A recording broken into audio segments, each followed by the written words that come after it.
j'ai une petite chronique biographie pour vous, la gang. Et tu vas aimer ça, Max, parce que j'ai choisi un de tes préférés, un de tes chouchous, de qui tu nous parles tellement depuis les derniers mois. C'est Chad Gable. Ben oui, Chad Ouais. Gable. Ben, je suis Et qu'est-ce content. que... J'espère en apprendre. Ben, J'en apprends toujours. ouais, Mais Pierre, si tu me peut-être... permets, Vas-y. Pierre, tu me parlais tantôt des, mettons, mes meilleurs lutteurs, là, puis j'avais Oui. pensé en plus, pour vrai, Chad Gable, je pense que c'est le meilleur in-ring skills qu'il y a présentement 100% d'accord. dans On la est... WWF, là, vraiment. Tu sais, Walter aussi, puis Kevin, mais tu sais, comme Chad Gable, il va te Il y a de lever, quoi peu importe t'es qui, il y a de quoi. Ouais. incroyable. C'est un lutteur, tu sais. C'est un lutteur, point. Comme Ouais, il l'a à 100%. C'est Charles Edward Betts, son nom. Betts, B-E-T-T-S, Charles Edward Betts, né en 86. Le 8 mars, on a passé sa fête il y a déjà quelques semaines, mais bonne fête en retard. Charles, c'est un lutteur professionnel. Il y a un ancien lutteur amateur aussi. Bonne fête, Charles. Bonne fête, Charles. Bonne fête, Kevin. Il est actuellement signé à la WWE, hein, sous la brand Raw. Il a trouvé son nom, Chad Gable. C'est un clin d'œil à l'Olympien Dan Gable. Donc, Charles, Chad Gable, Dan Gable, c'est de là que ça vient. C'est le leader de Alpha Academy, même si de ce temps-là, dans le storyline, c'est un peu moins ça. Il est en train d'un peu de trouver son propre personnage, il est en train de se dégager de ça. Puis il a été 4 fois champion par équipe à la WWE. Aucun titre en solo, malheureusement. Ça ne c'est serait inacceptable. Inacceptable. Ben, Son talent. est-ce qu'on va avoir un match à triple menace à WrestleMania? Je sais que les contrats sont déjà signés. Je sais pas. Mais est-ce qu'on va avoir Peut-être peut-être... pas, mais faut qu'il donne de quoi. Là. Il est trop OK, fort. il va falloir qu'il gagne. Lutteur amateur prolifique qui a participé aux Jeux olympiques d'été en 2012 à Londres. Betts a signé avec la WWE fin 2013, puis a suivi une formation comme beaucoup d'athlètes là, à NXT, à le Performance gym. Center. Oui, c'est ça, le Performance Center. Il y a spécialiste des tag teams. Il a remporté le NXT Tag Team Championship avec son partenaire Jason Jordan. Hein, en tant qu'American Alpha, c'était une équipe tellement fucking impressionnante. C'était bon, là. Avant d'être appelé dans le roster principal en 2016, il a quand même été seulement 3 ans à NXT. Puis il a laissé sa marque, on se souvient de lui, surtout justement en tag team. Il a remporté 2 fois le SmackDown Tag Team Championship. Mais avant de se dissoudre, c'est avec Jason Jordan, avant que le tag team soit dissous à cause de la blessure de Jason Jordan qui a littéralement mis fin à sa carrière, une blessure à la nuque, au cou. Fait que peut-être c'est un d'eux qu'on va revoir un moment donné. Quoique ça m'étonnerait, je pense qu'il aime beaucoup son rôle comme producer backstage. On le voit des fois à la télé. On le voit backstage, ouais, c'est ça. Exactement. Lui, ça n'avait pas fini comme une rivalité avec, je suis pas sûr, là, mais je vois Jeff Hardy. Ça se peut, mais c'est un angle là, où il était peut-être le fils illégitime de Kurt Angle dans ce temps-là. Aussi, c'était ça. C'est lui qui était supposé d'avoir le match. Là, je me devance moi-même. Là, au pire, je vais couper un paragraphe tantôt, mais vu qu'on en parle là, c'est lui qui était supposé de se battre pour le match retraite contre Kurt Angle. C'est lui qui devait avoir ça. Finalement, la blessure a fait que ça ne peut plus se passer. Puis c'est Baron Corbin, là, pas du tout décevant pour un gars avec une carrière comme Kurt Angle de finir sa carrière contre Baron Corbin. T'imagines, on aurait tellement été mieux servi par un Chad Gable contre Chad Gable, tabarnak, il est là! Il est là! là! C'est les mêmes personnes de deux La âges même différents. affaire. Mettez-les ensemble. Mais par contre, il faut que je donne un bémol. Dans le fond, par contre, Baron Corbin, vous avez été voir des shows en live? Mettons, avez-vous déjà vu Baron Corbin dans jamais, non. Ben, sûrement, mais il pas dans un house show.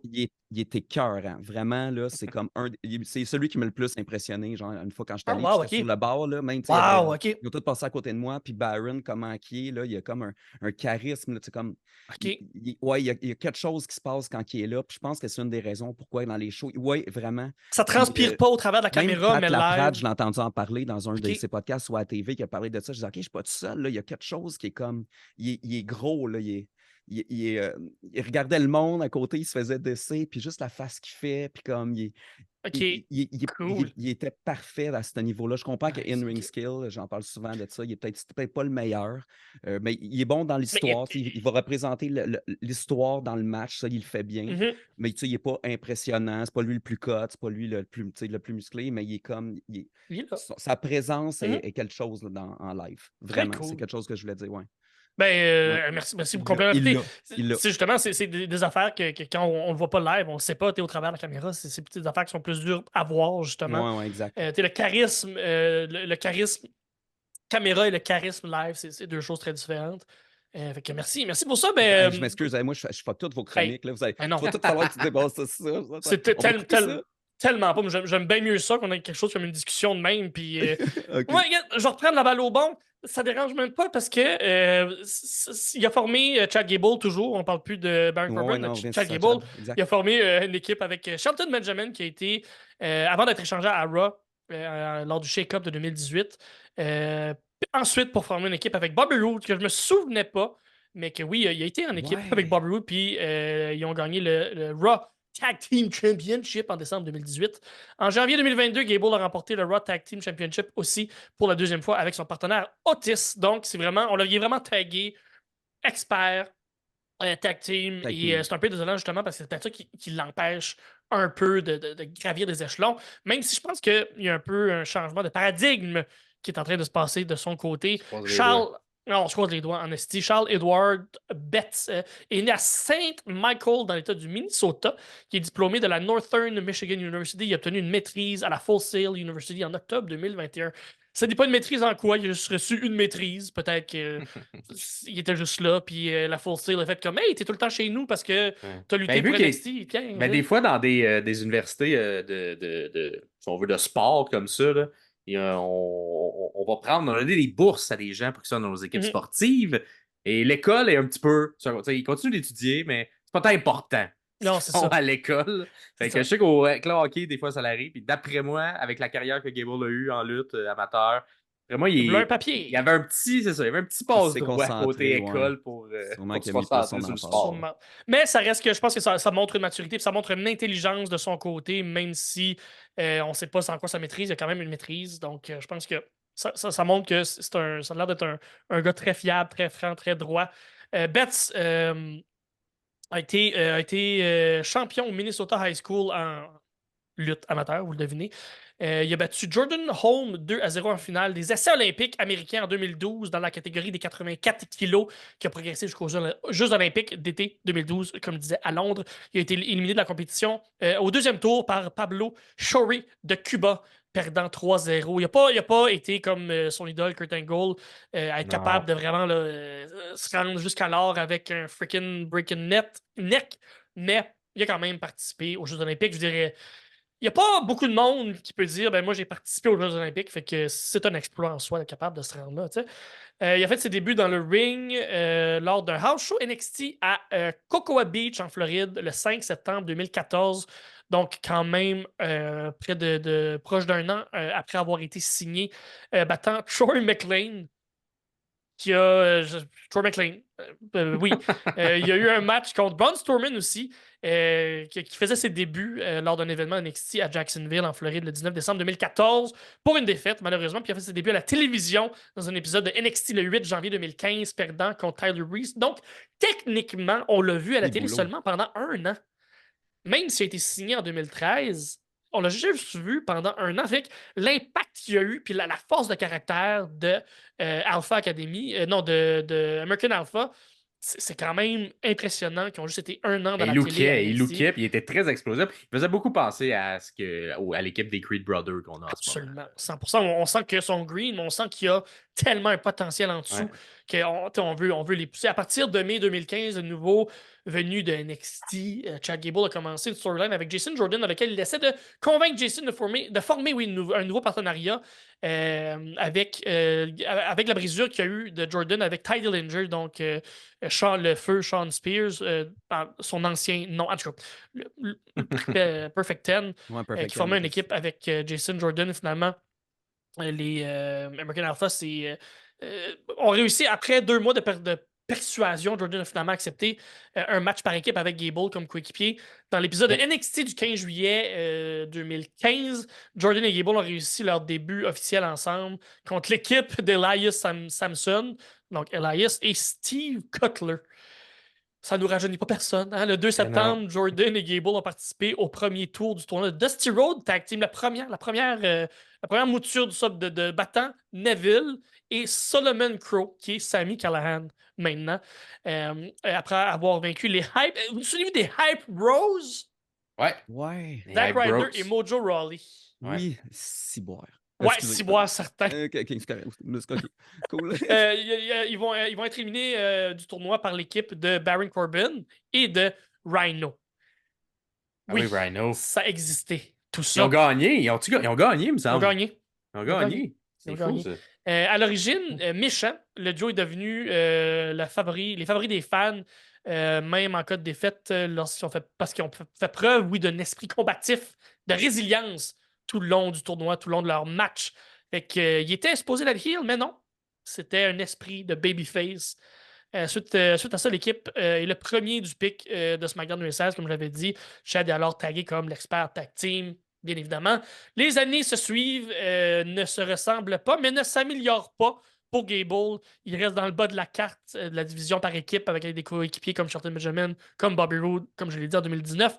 Un éclat de génie frappe l'équipe de création de la WWE alors qu'il fait rire de lui avec sa petite grandeur.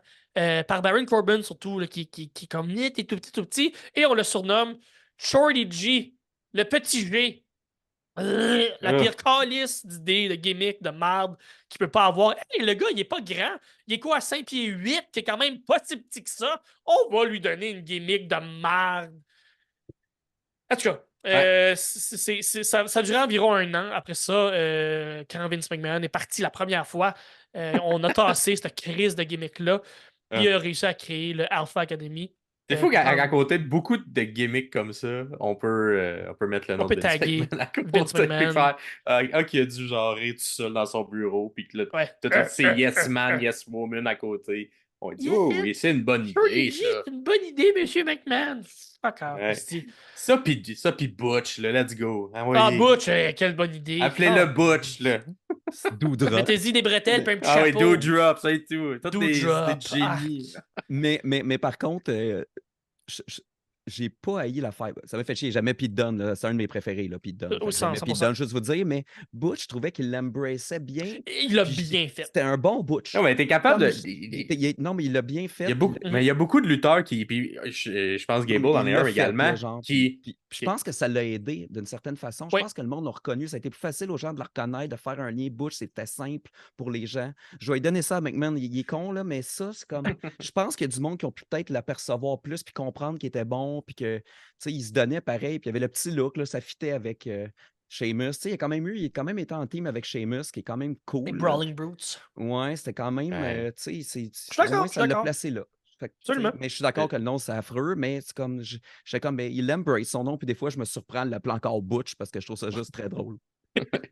Shorty G, par contre, non, ça, je suis pas capable. Non, ça, c'est Chad. Beth s'est mariée et a 3 enfants avec sa femme. Donc, des enfants qui doivent pleurer parce qu'ils pleurent souvent. Exactement, des enfants tristes. Non, on ne sait pas. On ne sait pas du tout. Je pense que Chad Gable, ça, c'est ça qu'il dit dans ses promos, là. Oui, absolument. Oui, c'est vrai, cette semaine ou la semaine passée, c'est ce qu'il disait que c'est pas facile pour lui. Puis je peux croire, je pense qu'il mérite beaucoup mieux que ce qu'il y avait, en fait. Là, justement, on voit un air de changement depuis quelques semaines. Tout en son honneur, comme GM le disait, sûrement le meilleur lutteur de lutte, lutteur 100% lutte qui a pur 100% présentement dans le square, le circle, dans le cercle carré. Le cercle carréifié. Oui, absolument. Ouais. Absolument. Le cercle carréifié. C'est l'information que j'ai réussi à trouver. Tu sais, quand tu cherches des fun facts là, sur Chad Gable, c'est tout le temps des affaires comme Did you know that he had a funny gimmick in 2020? Là, comme, moi, oui, je le savais. Did you know qu'il il a été fait les Olympiques en 2012? Moi, oui, je le sais. Il n'y a pas une vie. Il aimait les serviettes au début. Il était à NXT. Oui, Il c'est arrivait vrai. une petite serviette. C'était bizarre un peu. Moi, j'avais trouvé ça bizarre comme gimmick, mais il arrivait que Une serviette, c'est comme une débarbouillette, là. Ouais, une débarbouillette. Puis il disait Shorty G. Là, c'était comme. J'étais comme, Ok. je sais pas, ça s'en allait où? Ça s'en allait nulle part, finalement, ce gimmick-là et tout. Ça a été là, direct dans le mur. C'est Ouais. ça qui s'est passé. Mais peut-être Donc, son but, c'était de vendre plus de petites serviettes comme ça. C'était Ben oui, peut-être le c'est côté le marketing derrière, gimmick mais de ça n'a pas, merch, ça a pas décollé. Ça a pas décollé. Exactement. Fait que si jamais vous avez des informations pertinentes sur Chat Gable, comme à l'habitude, vous pouvez toujours nous écrire dans les commentaires. Là, on tape le clou là-dessus, mais c'est parce qu'on aime ça vous lire. C'est vraiment pour ça. Ça aide l'algorithme. Oui, mais c'est vraiment parce qu'on aime ça. Là.